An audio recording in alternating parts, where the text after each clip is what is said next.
શ્રી રામ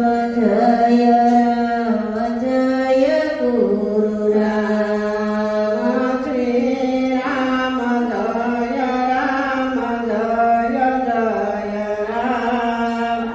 શ્રી રામ જય ગુરુ રામ। આ છે અખંડ રામધૂન। ક્યાં ગવાય છે, કોના દ્વારા ગવાય છે અને ક્યારથી ગાવાની શરૂઆત કરવામાં આવી હતી, આવો જાણીએ। જય સિયારામ। મારું નામ સંતરામ બાપુ છે। સદગુરુ સંત શ્રી લાલ બાપાની રામમટી, આવું એક નાનું નામ રામમટી તરીકે સુરત ક્ષેત્રમાં રામમટી તાપી કિનારે વિકસિત રહ્યું છે। આ સંસ્થાને લગભગ 45 વર્ષ થયા। અહીં અમે આજથી 12 વર્ષ બરાબર 12 વર્ષ થયા ને આ રામાનંદ બાપાની જયંતિ ગઈ એટલે 13મા વર્ષમાં પ્રવેશ કર્યો છે। શ્રી અખંડ રામધૂન રામ નામ કીર્તન, જે રામધૂન 24 કલાક ચાલુ છે। અમારી સંસ્થાના અમારી મઢીના મહિલા મંડળ છે તે સવારથી સાંજ સુધી મહિલા મંડળ હોય ને રાત્રિના સમયે અમારા જે ભાઈઓ સેવા કરવા આવે છે એ બધા ભાઈઓના મંડળ હોય। એવી રીતની ગોઠવણી કરવી છે કે બધાના ભાગમાં 3-3 કલાક આવે।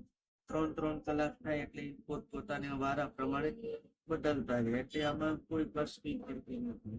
અને આમ જેવી રીતે વિદ્યાર્થી ભણતો હોય એની પરીક્ષા આવે એવી રીતે અમારી પણ આ રામધૂનમાં પરીક્ષા આવી ગઈ।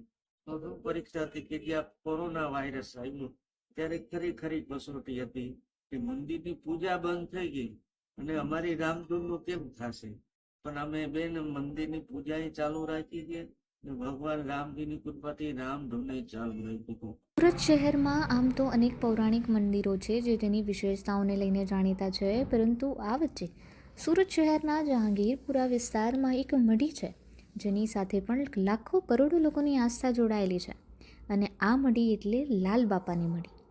શ્રી રામ મઢી આશ્રમ સુરતમાં સનાતન ધર્મના દરેક ઉત્સવ ખૂબ જ શ્રદ્ધાપૂર્વક ઉજવવામાં આવે છે। આ મઢીમાં છેલ્લા 12 વર્ષથી સતત દિવસ રાત રામધૂન શરૂ છે। ગમે તેવી આફતો હોય, આ રામધૂન અટકતી જ નથી। એ ગિરનાર દર્શન 33 કરોડ દેવતાનો વાસ છે એવું માનવામાં આવે છે। અમારા ગુરુ મહારાજ મુરદાસજી બાપુજીનો જન્મ ગિરનાર ક્ષેત્રમાં થયો છે, અને ગિરનાર ક્ષેત્રમાં મુરદાસ બાપુના ગુરુ શ્રી લાલ બાપુ છે એ ગિરનાર ક્ષેત્રમાં લગભગ વર્ષો સુધી તપસ્યા કરી છે ને એને પણ ત્યાંથી સિદ્ધિ મળી છે। એટલે બાપુને બધા વગર ચાલે પણ ગિરનાર વગર ના ચાલે, એટલે એને ગુરુ આજ્ઞાથી સુરત આવવાનો થયો। ગિરનારની પ્રતિકૃતિ પણ લાવ્યા છે, એને બનાવતા લગભગ 10 થી 12 વર્ષ થયા છે, પણ એ ગિરનાર એવી રીતે બનાવ્યો છે કે ગુરુના ઋણમાંથી મુક્ત થવા। વાવાઝોડું, વરસાદ કે પછી કોરોના જેવી કોઈ પણ કુદરતી આફતો હોય, આ મઢીમાં રામ નામના જપ એટલે કે રામધૂન બંધ કરવામાં આવી નથી। અહીં દર્શન કરવા માટે આવતા શ્રદ્ધાળુઓ શારીરિક અને માનસિક થાક ક્ષણભરમાં જ ઉતરી જતું હોવાનું માને છે। અહીં મંડળની બહેનો જ રામધૂન ગાય છે, એટલું જ નહીં, રાત્રિના સમયે મંડળના પુરુષો પણ રામધૂન ગાય છે। મઢીમાં 365 દિવસ ચાલતું અન્નક્ષેત્ર ભગવાનનો ચમત્કાર કહી શકાય। આમ તો દરરોજ આ અન્નક્ષેત્ર ચાલતું જ રહે છે, પરંતુ 10 મહિનાની સુદ બીજ અને પૂનમે હજારો ભક્તો ભોજન પ્રસાદીનો લાભ લે છે।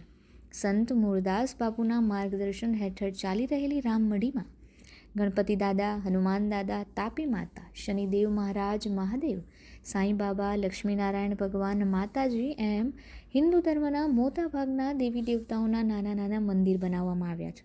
એક જ જગ્યાએ શ્રદ્ધાળુઓ તેમના ઈષ્ટદેવના દર્શન કરી લે છે। મારું નામ બાબુભાઈ ઠાકોરભાઈ કંટાળિયા છે, અને હું છેલ્લા ત્યાં જ રહેવાનું મને હાથથી ગઈના નાનો હતો ત્યાંથી જ સેવા કરતો હતો હું।